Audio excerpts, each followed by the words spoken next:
Hello, my name is Sarah Carr and I'm Associate Professor of Mental Health Research at Middlesex University, London. And I've also been involved in the service user and survivor movement in mental health for about 10 years or so now, and I've had particular involvement in the National Survivor User Network.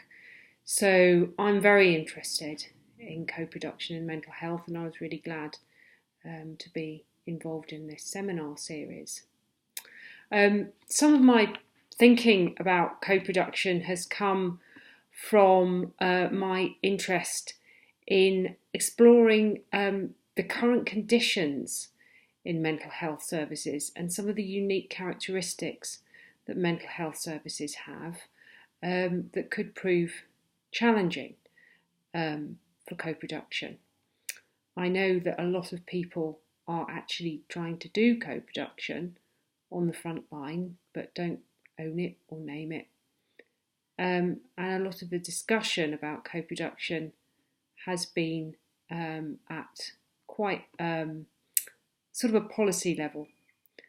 So my interest is how to translate some of the rhetoric or some of the models that are being explored into the reality of mental health services.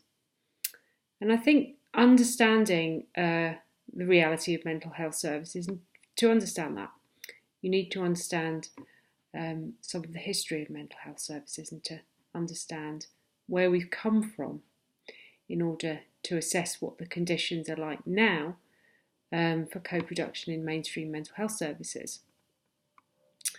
And I think it's fundamental to remember what mental health services used to be.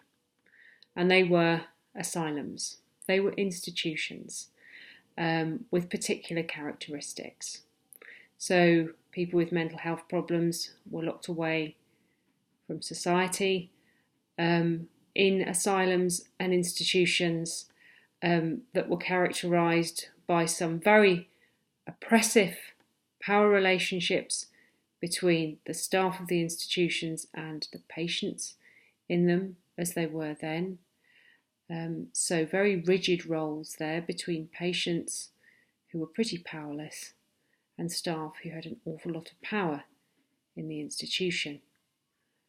Institutions were also characterised by sets of rules to keep order and to keep people behaving properly. So there were sets of rules as a patient about what you could and couldn't say and what you could and couldn't do and how you could and couldn't behave. And the same was for staff. And if we look now at mental health services, sometimes you can see the traces of those old institutional rules and old institutional roles.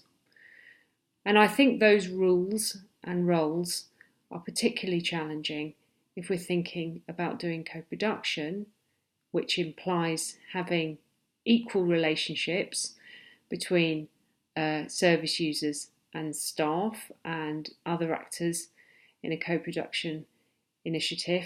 And it's very difficult if you think about the context where if you're bringing service users into a situation where they're supposed to have equal power, there's a lot of groundwork that needs to be done to ensure that co-production happens properly. And that means exploring and addressing some of the age-old power dynamics that go on between practitioners and between service users, because people are still operating in the kind of rules and roles that they've inherited from the old institutions.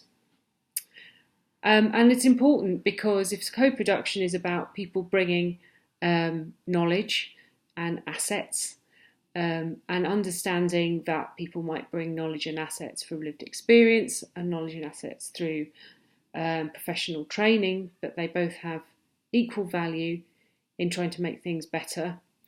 We need to be able to step out of those rigid roles as staff and patients to come together as people who mutually respect each other's expertise and work together as equals. And we also need to look at the kind of rules that are in place as well, what people can and can't do and can and can't say.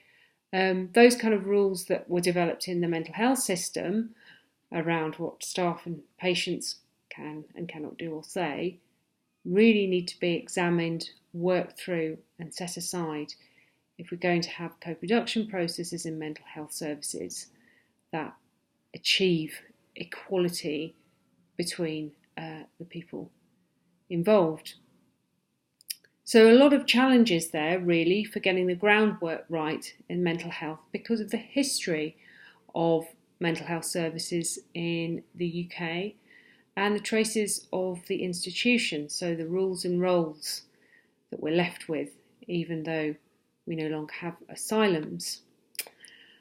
And I think it's helpful to return to Edgar Cahn's original concept of co-production here, because his original concept of co-production was about social justice. It was about being disruptive or hell-raising, and it was about being radical. So in mental health service co-production, there needs to be room for disruption, and there needs to be room for radicalism. And there also, maybe in early stages, needs to be a safe space for people to explore how angry they are. And that includes staff as well, because there are very many good things about mental health services, but there are also things that make people angry, and that is staff and service users as well. So Edgar Cahn's seminal book on co-production was called No More Throwaway People. And I think that's one of the most important kind of phrases to return to when we're thinking about co-production in mental health and the operation of the kind of rules of what you can and can't do and can and can't say, and the rigid roles that people end up fulfilling, even in participation initiatives. Because if those are in operation, you are throwing people away or throwing assets and expertise that people bring to co-production, throwing bits of people away, really. Personal insights, personal knowledge, empathy and intelligence and anger, all of which are incredibly important for working through the process of achieving equality between the different actors in co-production in mental health. So I'll leave you with the title of Edgar Cahn's book, No More Throwaway People, and the challenge for co-production in mental health services is not to throw people away anymore.